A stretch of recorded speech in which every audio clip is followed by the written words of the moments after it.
रविशंकर जी, ये सवाल आपसे जुड़ा हुआ है। यानी आपने इतने बड़े मुद्दे उठाए, अरुण जेटली जी के बाद लग रहा था कि आपका बहुत बड़ा पोजीशन होगी पार्टी में, लेकिन बहुत सारे नेता, आप हैं, राधा मोहन जी हैं, रूडी हैं, सुशील मोदी हैं, नंद किशोर जी हैं, क्या वजह है कि बीजेपी इनको कहीं ना कहीं हाशिए पर रख रही है? देखिए, मैं आपसे एक ही बात कहूँगा, ये आपकी सोच है। हमारा एक परिचय कार्यकर्ता का भी तो है ना। तो पार्टी कोई निर्णय करती है तो हम लोग उसमें कोई शिकायत नहीं करते। मैं सांसद हूँ, अपने क्षेत्र में समय देता हूँ, पार्टी की ओर से चीज़ों को रखता हूँ, संसद में बोलता हूँ, बाहर में बोलता हूँ। इसलिए मैं आपसे यही कहूँगा कि इस मामले में अगर आपकी कोई ये आपके प्रश्न का संकेत है कि मैं कोई दुखी हूँ, नाराज़ हूँ, पार्टी हम लोग का सहयोग, हम लोग की सेवाओं का उपयोग करती है, दौरे भी कराती है और करती रहेगी। रवि जी, मैं दिव्यांग जी के ही सवाल को आगे बढ़ाना चाहता हूँ। क्या भारतीय जनता पार्टी कुछ नई लीडरशिप की खोज में है कि अब आप लोगों से हो गया, जितना चलना था हो गया, अब नए लोगों के हाथ में भाजपा को बिहार में दिया जाए और उन लोगों के चेहरे पे आगे बढ़ा जाए?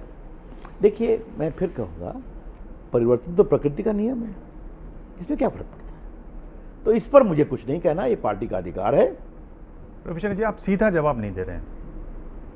आपका सवाल बहुत टेढ़ा है, तो हम उसका सीधा जवाब दे रहे हैं। क्या पार्टी ने आपको कभी बताया कि रवि जी, आपको क्यों हम हटा रहे हैं केंद्रीय मंत्रिमंडल से? देखो दिव्यांग बाबू, मैं बहुत विनम्रता से कहूँगा और ऐसे सीधा कहूँगा, किसको रखना है नहीं रखना है, ये प्रधानमंत्री का विशेषाधिकार है, निसंदेह, और हमें उसका सम्मान करना चाहिए। बिल्कुल, बस इसके आगे कुछ नहीं कहना मुझे। आपके बहुत सप्लीमेंट्रीज आएंगे, मैंने बहुत इफेक्टिव मेन क्वेश्चन का जवाब दे दिया।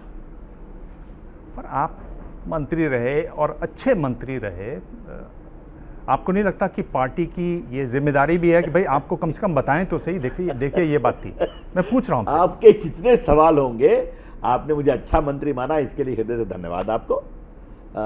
लेकिन हाँ, मैं एक बात आपसे जरूर कहूँगा कि जो भी प्रधानमंत्री जी ने काम दिया, उसको विनम्रता से करने की कोशिश की है।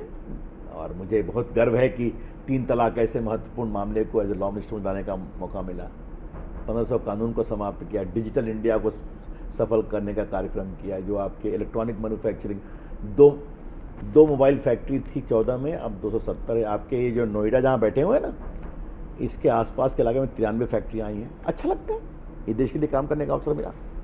तो ये प्रधानमंत्री का मेरे प्रति जो विश्वास था कि देश के लिए इतने बड़े काम करने का अवसर मिला, इसके लिए मैं बहुत कृतज्ञ हूँ। And that's all. चलिए, आप इसका जवाब नहीं देंगे तो आप नहीं देंगे, ये मैं जानता हूँ। मैं इसको छोड़ देता हूँ, आगे चलते हैं।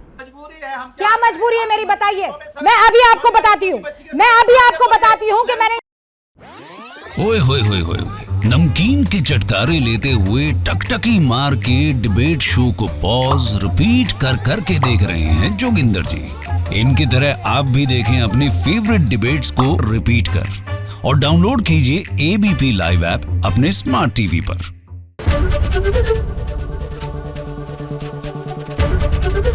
एबीपी न्यूज आपको रखे आगे।